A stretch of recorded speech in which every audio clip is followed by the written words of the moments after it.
Anda Francisco Don Asiano mengawali Kompas Siang. Saudara, pemilu tinggal menghitung hari lagi. Berbagai kemungkinan masih bisa terjadi di Pilpres 14 Februari mendatang. Sejumlah tim pemenangan dari Capres maupun Cawapres pun juga mulai menakar berbagai peluang dan skenario Pilpres, apakah berlangsung satu putaran atau dua putaran.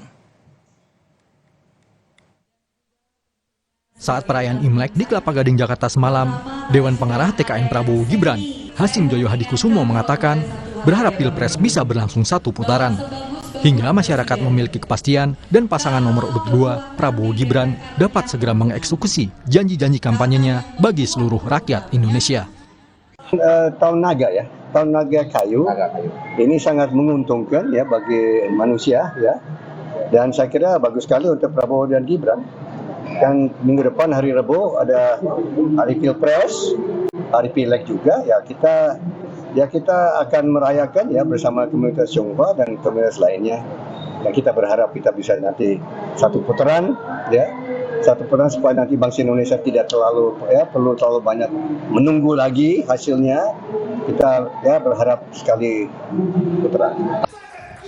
Calon Wakil Presiden nomor urut 1 Mohaimin Iskandar dalam acara Selepet Imin di Malang, Jawa Timur semalam mengatakan tak yakin Pilpres akan berlangsung satu putaran.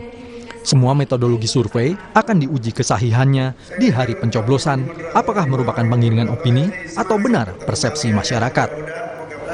Saya nggak yakin ada satu putaran kalau ada survei yang memaksakan, karena itu menurut saya sih penggiringan. Penggiringan. Semua lembaga survei kan diuji nanti pada 14 Februari. Ya kita akan tunggu aja apakah itu penggiringan, apakah itu persepsi. Kita akan lihat aja, survei kan hanya indikator. Bukti konkretnya ya sensus itu apa coblos. Dan saya tidak bisa yakin atau tidak yakin. Kita tunggu 14 Februari, hasilnya insya Allah bagi amin mau masuk. Ketua Bapilu Partai Persatuan Pembangunan Sandiaga Uno yang juga Ketua Dewan Pakar TPN Ganjar Mahfud di Karawang, Jawa Barat kemarin mengatakan telah siap menghadapi pasangan nomor urut 2 Prabowo Gibran di putaran kedua. Sandiaga mengakui saat ini Prabowo Gibran memang memiliki keunggulan elektoral. Namun, dia tak yakin Pilpres akan berlangsung satu putaran. 40% ini sudah optimal sehingga nanti di putaran selanjutnya kita bisa mencapai angka 40%. Di Solo dan Semarang, maka kami memiliki keyakinan kita akan melaju ke putaran selanjutnya. Artinya menjadi lumbung suara itu di daerah Jawa Tengah ya Pak? Jawa Tengah dan Jawa Timur kita akan optimalkan. Jawa Barat tentunya nanti momentum kebangkitannya ini akan kita bawa sampai putaran selanjutnya. Hasil sejumlah survei akan diuji saat pencoblosan 4 hari lagi.